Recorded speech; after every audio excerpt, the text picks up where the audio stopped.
തറവാട്ടിലൊരു കുഞ്ഞിക്കാല് കാണാൻ ഇവിടെ നിക്കാഹിന് മുമ്പ് തന്നെ ഇക്ക നേർച്ച നേർന്നതാ. ഹാജിക്കാന്റെ പുരയിലാണെങ്കിൽ അതിനുള്ള ഒരുക്കങ്ങളും തുടങ്ങി. അതിനെന്താ, ദൈവത്തിനുള്ള നേർച്ചയല്ലേ, നടക്കട്ടെ. ഞാൻ പറഞ്ഞില്ലേ, ഈ മതങ്ങളും വിശ്വാസങ്ങളും ഒക്കെ മനുഷ്യനെ ഭിന്നിപ്പിക്കാനുള്ളതല്ല, ഒന്നിപ്പിക്കാനുള്ളതാണ്.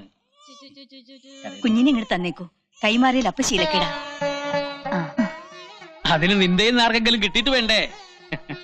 മോക്ക് എന്തെന്നാ പേരിട്ട്? അമ്മ വിളിക്കണത് പൊടിമോളെന്നാ.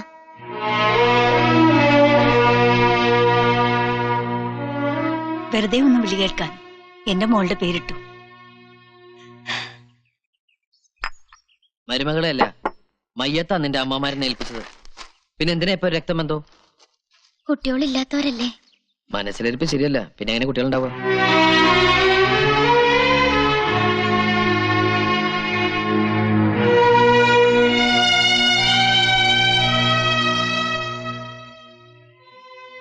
നിന്നെ വിഷമിപ്പിക്കാൻ വേണ്ടി പറഞ്ഞല്ല. ഒരു വർഷം മുമ്പ് ഇതുപോലെ ഒരു ചടങ്ങ്, ആ ചടങ്ങിന്റെ അന്ന് തെരുവ് പട്ടിയെ പോലെ തല്ലിച്ചയച്ചത് തന്നെ ഒന്നും മറക്കാൻ പറ്റണില്ല. പൊടിമോളെയും കൊണ്ട് ചെല്ലൂന്ന് കരുതി അവിടെ ചടങ്ങൊരുക്കം തുടങ്ങി. വേണ്ട, നമ്മുടെ കുഞ്ഞിന് അങ്ങനെ ഒരു ആചാരവും കർമ്മവും ഒന്നും വേണ്ട. ജാതി മതമൊന്നും ഇല്ലാതെ അതൊരു മനുഷ്യക്കുഞ്ഞായി വളർന്നോട്ടെ.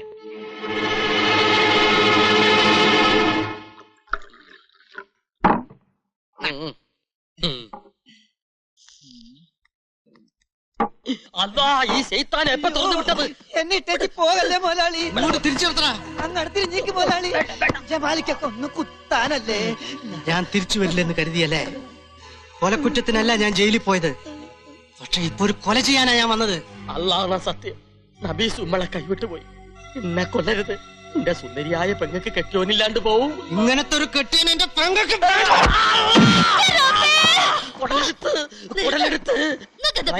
പിടിച്ചു കൊടുത്ത് റൗഡി മച്ചായൻ കുടലെടുത്ത്. ജയിലിൽ നിന്ന് ഓന്റെ കത്ത് വന്ന പിന്നെ തുടങ്ങിയതാണല്ലോ നിങ്ങൾക്ക് ഈ പിരാന്ത്. ആ കത്തവിടെ എന്തിനാ? അത് കത്തിച്ച് കളഞ്ഞാലേ നമുക്ക് ഇനി ഉറക്കം വരും. കത്തിച്ചിട്ടൊന്നും ഒരു കാര്യമില്ല. വായിച്ചില്ലേ, ജമാലിന്റെ മനസ്സിൽ ഇപ്പോഴും നബീസ് തന്നെയാ. ഭാഷി പിടിച്ച ഉടുമ്പിന്റെ സ്വഭാവ ഓന്.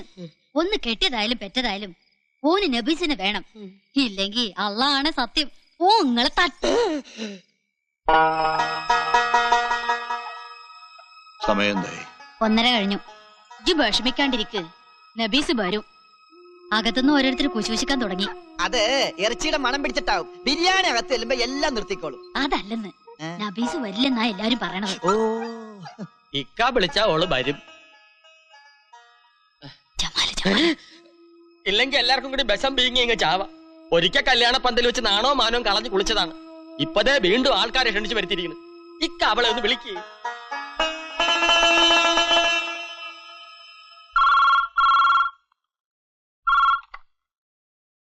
ഹലോ മോളെ,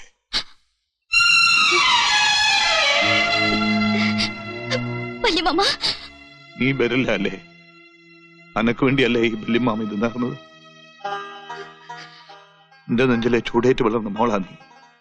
ആ നെഞ്ചിൽ തന്നെയാ നീ വീണ്ടും വീണ്ടും കുത്തണത്. വേണ്ട, എന്റെ മോള് വരണ്ട.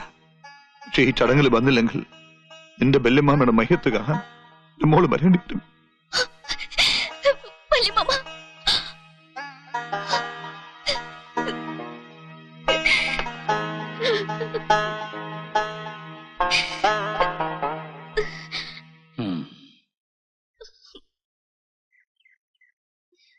മോളെ, മനസ്സെന്ന് പറയുന്നത് ഒരു ത്രാസ് പോലെയാ. ആ സമാസമം നിർത്താൻ വലിയ പാടാ. ഭർത്താവിനെ വന്ദിക്കണം എന്ന് വെച്ച് സ്വന്തം വീട്ടുകാരെ നിന്ദിക്കാൻ പാടില്ല. മോള് പോണം. എന്റെ മോനെ കാണുന്നതിന് മുമ്പ് അവരില്ല കണ്ടത്.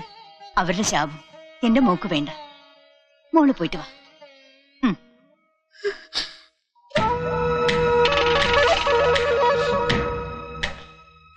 നബീസ് എന്ത് ചെയ്യണ്? ഹാജിക്കാന്റെ അടുത്തുണ്ട്.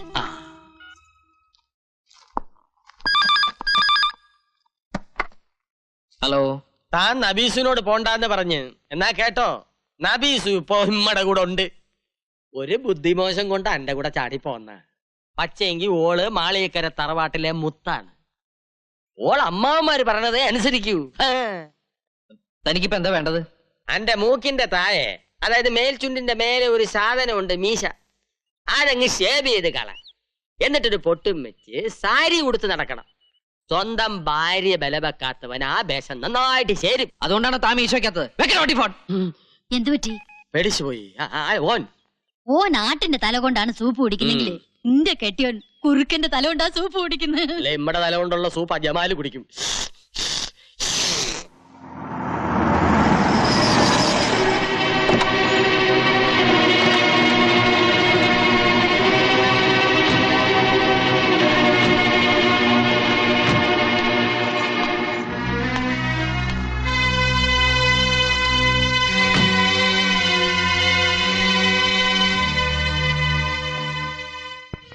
വല്യമ്മ വിളിച്ചപ്പോ മതി.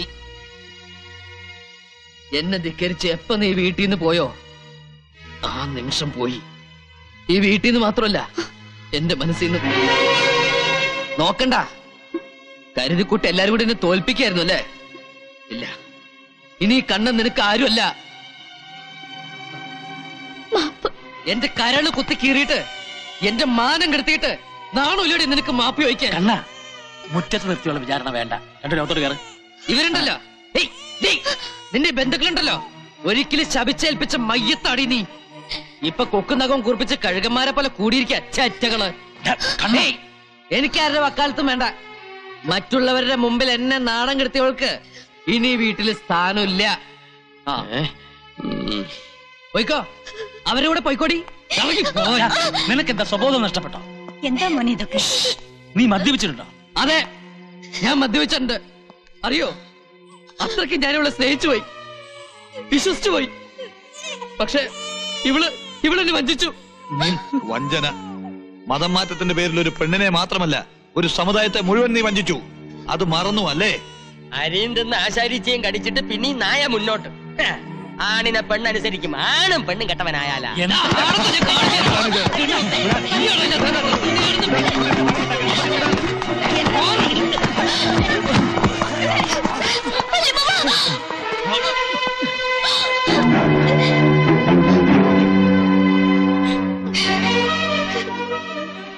പോയിക്കോണെല്ലാരും എന്റെ വീട്ടിൽ നിന്ന്. ഇനി ഒരു തെണ്ടി പോലോട് കണ്ടുപോരുത്. എനിക്കിനി ഇങ്ങനെ ഒരു ഭാര്യ ഇല്ല. കണ്ണ ഒന്ന് വെച്ചിരിക്കുന്ന നിങ്ങൾ എന്തോ നോക്കിക്കണത്? അതുവേ അതുവാൻ എനിക്കിവിടെ കാണണ്ട.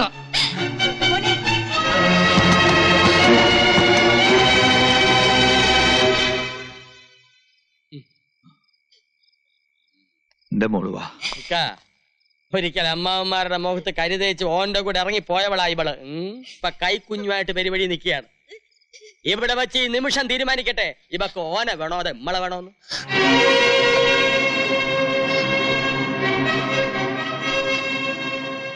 ഈ കൈയിലടിച്ച് സത്യം ചെയ്യും. എല്ലാം ഉപേക്ഷിച്ച് പഴയ നച്ചുമോളായി ഞമ്മളോടൊപ്പം വന്നോളാമെന്ന്.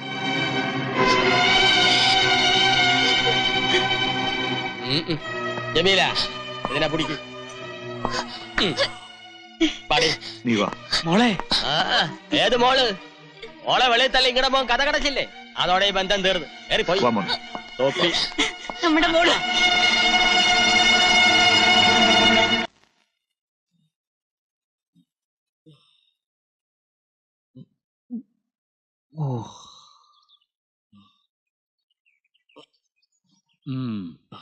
ബോധം വന്നോ?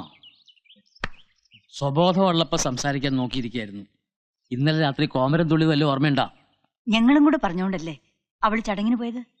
എടാ, പ്രായം കൊണ്ടും അനുഭവം കൊണ്ടും നിന്നേക്കാൾ കുറച്ചെങ്കിലും മൂത്തതാണല്ലോ നിന്റെ അച്ഛൻ. അതുകൊണ്ട് പറയാ, ഈ എടുത്തിയാട്ടം നല്ലതിനല്ല.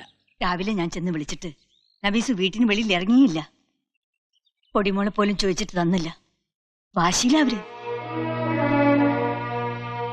അതിന് കുഞ്ഞ് അവളുടെ മാത്രമല്ലല്ലോ.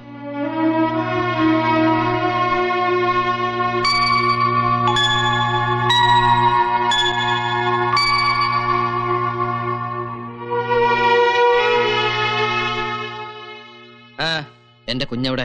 കുഞ്ഞാ? ഏത് കുഞ്ഞ്? നിങ്ങളാരാ മനസ്സിലായില്ല? എന്താ കള്ളു കുടിച്ച് വെളിവില്ലാതെ വീണ്ടും പോരിന് വന്നാണാ? എനിക്ക് എന്റെ കുഞ്ഞിനെ വേണം. ഏത് ബഹിപ്പില്? നിങ്ങളുടെ നിക്കാഹ് ആചാരപ്രകാരം നടന്നാണോ? അല്ല. നിയമപ്രകാരം നടന്നാണോ? അതും അല്ല. അപ്പൊ പിന്നെ ഇയാണ് കുഞ്ഞിന്റെ വാപ്പാന്നുള്ളതിന് എന്താണ്ട തെളിവ്? സമുദായവും ബന്ധുക്കളും ഇല്ലാതെ നബീസു മനസ്സാ വരിച്ചതാ തന്നെ. ഇപ്പൊ ഓള് തന്നെ മനസ്സാ ഉപേക്ഷിച്ചു. നിനക്ക് പോകാം. എന്താ എന്താ പറഞ്ഞതൊക്കെ മനസ്സിലായില്ലേ? നീ ഓള് തന്നെ ആ മുഖത്ത് നോക്കി പറയണമെന്നുണ്ടോ? നബീസു,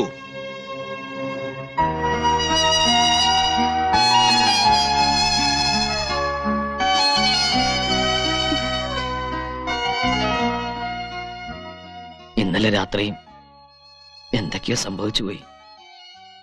ഒന്നും മനഃപൂർവ്വമല്ല.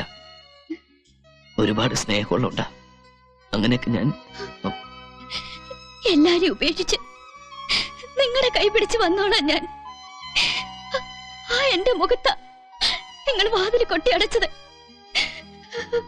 പടച്ചോനെ പോലെ ഞാൻ കരുതുന്ന വല്യമ്മയെ തല്ലിയത്.